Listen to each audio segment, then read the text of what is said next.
C'était au printemps. Depuis longtemps déjà, la campenote avait disparu des rives du Doubs. C'était au printemps et il fallait partir. Les Alissons, Dauphiné, Donzelle et tant d'autres encore avaient fait leurs bagages et attendaient en silence sur un quai de Rotterdam.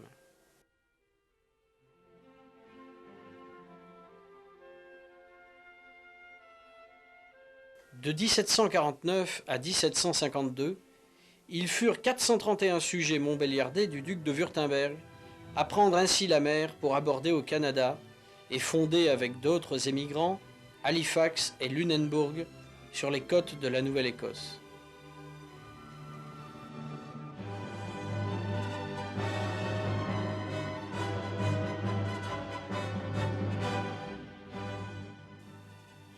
Le voyage était long, plus de 100 jours de mer.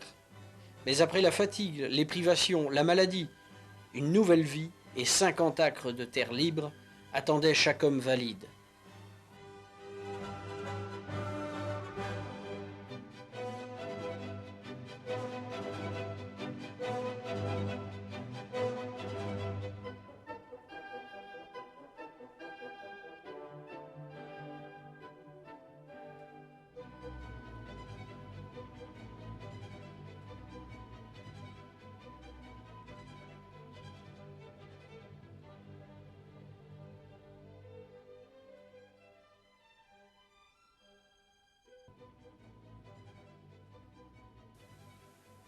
Deux siècles et demi plus tard, Marie-Thérèse et Pierre Jodry eurent le premier contact avec ses cousins pour le moins inattendus.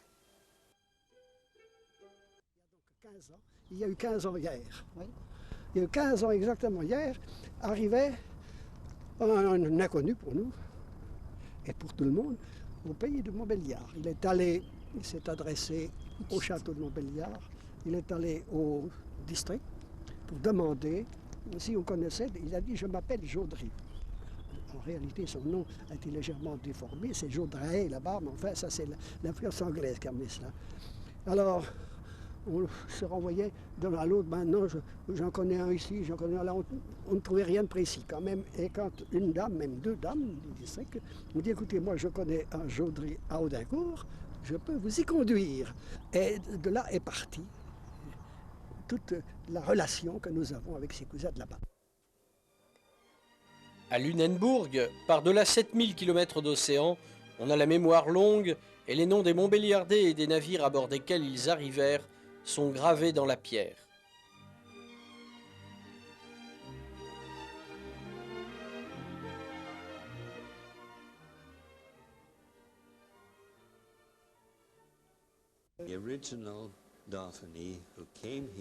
Le premier des Dauphinés, qui est arrivé ici en 1753, s'appelait Jean. Je crois qu'il était fermier. Mes propres grands-pères et arrière-grands-pères ont hérité de la propriété qu'avait à l'époque Jean Dauphiné. Cette propriété est à 7 km d'ici, dans un endroit appelé Northwest on Faubourg.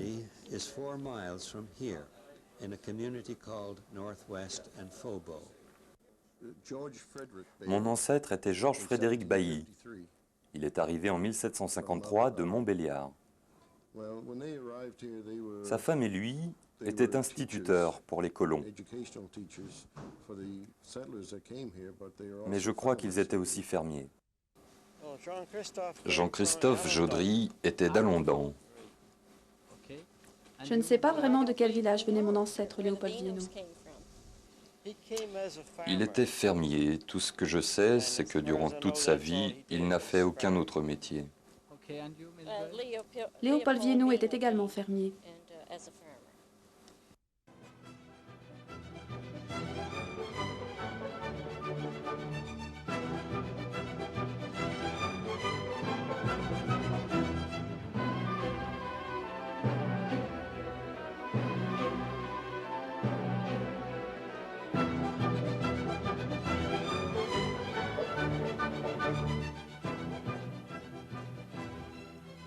En fait, ceux qu'aujourd'hui on appelle Montbéliardians étaient de véritables pionniers, misant leur avenir sur une aventure incertaine, l'âme chevillée au corps, avec pour seul atout Une opiniâtreté sans faille.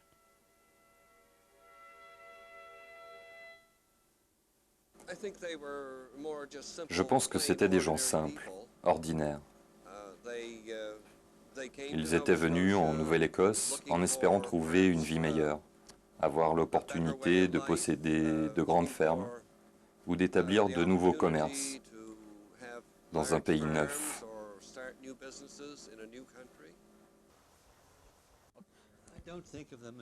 Je ne pense pas que c'étaient des héros, mais des gens qui avaient une certaine détermination, réussir.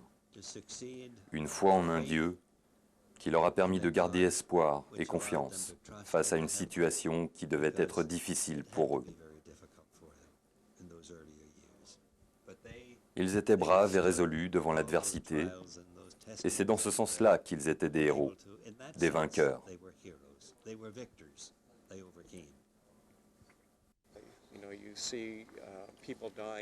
Vous voyez, les gens mouraient très jeunes. En fait, beaucoup de nouveau-nés mouraient entre 6 mois et 2 ans. C'étaient des familles nombreuses, mais ils perdaient beaucoup d'enfants en bas âge.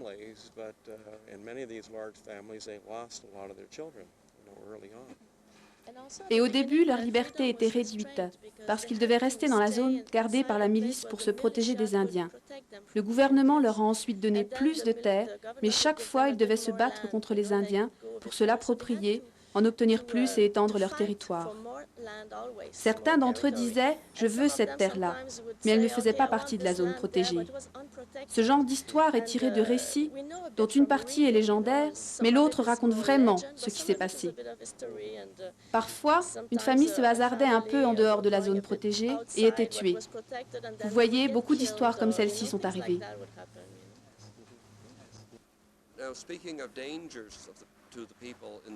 Concernant les dangers auxquels ils étaient confrontés en ce temps-là, il était très fréquent qu'ils se fassent attaquer par les Indiens.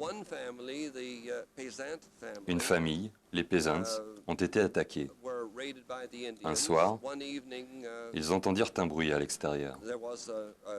Madame Peasant se dirigea vers la porte, l'ouvrit.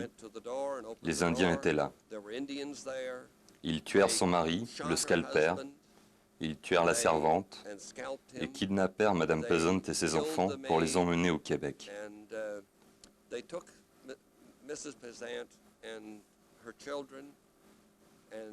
Ils furent retenus captifs pendant plusieurs années avant de pouvoir revenir en Nouvelle-Écosse.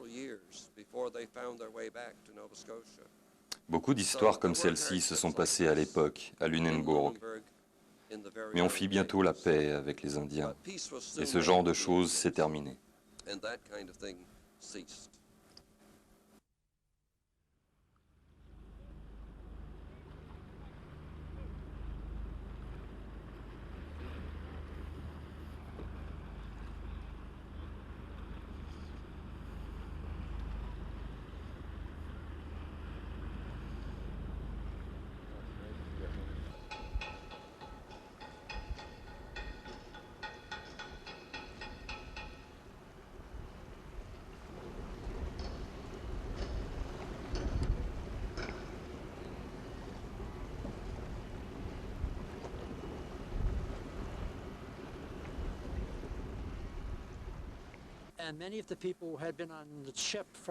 Les colons qui arrivaient d'Europe, de Rotterdam, avaient passé 2 à 3 mois sur un bateau.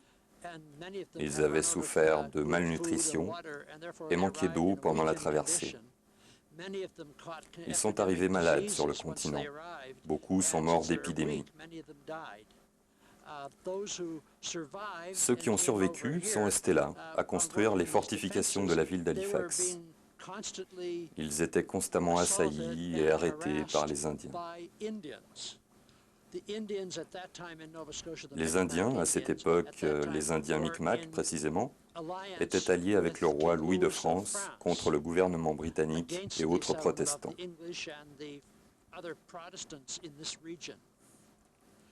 Ces colons ont donc été introduits ici pour remplacer la population anglaise qui avait quitté l'endroit. Ils se sont d'abord installés à Halifax, puis à Lunenburg.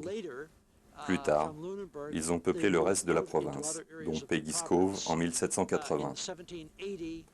Mais la majorité des Montbéliardais sont restés ici, autour d'Halifax et Lunenburg. But most of the Montbéliard people and their descendants stayed in Halifax and Lunenburg areas.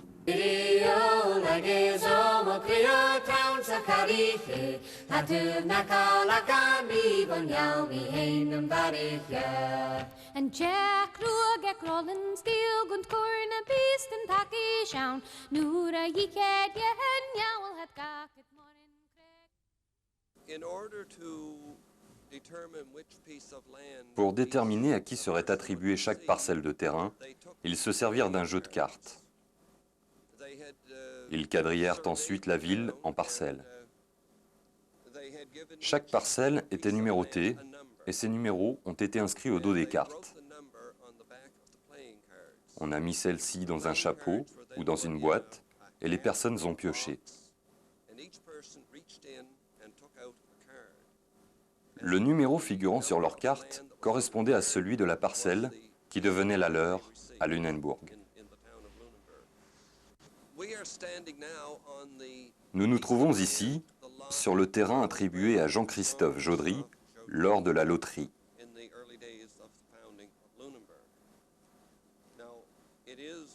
Dans ce quartier-ci, il y avait des parcelles pour 14 familles. Et au bout de 10 ou 15 ans après son arrivée, Jean-Christophe Jodry en avait racheté 7.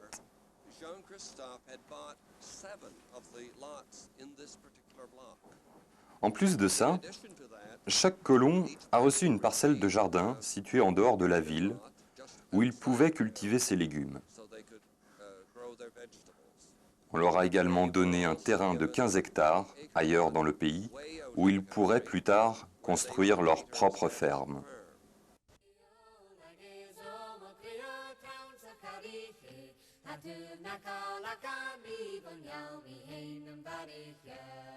And Jack Ruag Rollin Steel Gunt Corn a Beast and Taki Shown Nura Yiked Yehen Yowel had Gacket Morin Cracken it Hidio like his own Clea Trounce a Carife.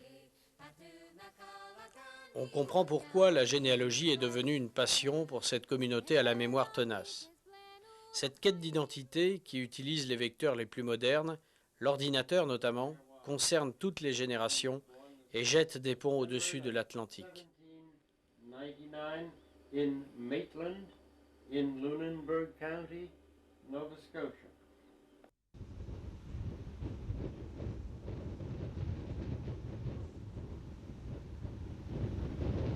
Je suis néo-écossais, canadien et montbéliardais à la fois.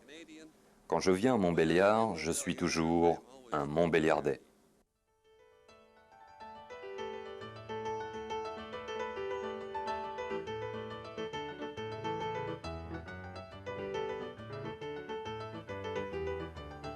Salut John, David, Murray. Je suis aujourd'hui sûr que nous nous reverrons. Peut-être pour chercher le trésor de Captain Kidd sur Rock Island. Je sais que vous n'avez quitté la Tantérie et ses légendes que pour goûter la magie de nouveaux espaces. Mais pour nous de la vieille Europe, vous êtes à jamais Montbéliardians.